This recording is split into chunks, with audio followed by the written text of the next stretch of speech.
Hayyee isinillee hedduu galatoomaa caqastoota kennallee baay'ee galatoomaa jechuu barbaada waan Oromiyaan keessa jirtu daqiiqaa 3-4 dubbadhiinaan jettanii sunin waan jajjabdu tokko ammoo haa taatu malee akka danda'u ariifadhee mata duree guguddoo torbaan kanaa ka Oromootii fi biyya Oromiyaa waan gaafa Afrikaatii fi Itoophiyaa keessatti deemaa jiru dubbachuuf yaala.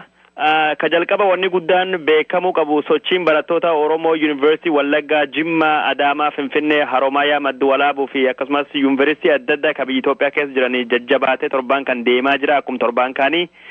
University Wallaggaa keessatti bakki jeequmsi guddaan torbaan kan oole University Wallaggaa keessatti barattoota fi mootummaa gidduutti walti buutee godhameen warri Agaazii jedhamu waraanii mootummaa Tigree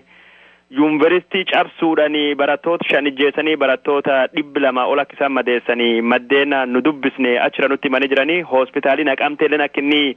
madaa'oo barattoota Oromootiin guutame dhageenye bakki namitti yaalamu dhabamee barattoonni gulukoosii itti godhanii gulukoosii rarraasaa hospitaala keessa akka isaan ciisaa jiran deemaa jiranillee dhageenye jirra. Yeroo nu hospitaala bilbilutti hojjettoota hospitaalallee ka barattoota Oromoo saffisaadhaan yaaluu fi yaalan ka baay'ee rifatanillee humniti ka wayyaani nam garii keessa tume garii keessallee akka inni qabalee dhageenye jirra. Ajajni haarawni tokkollee bahee jira University kamiyyuu keessatti.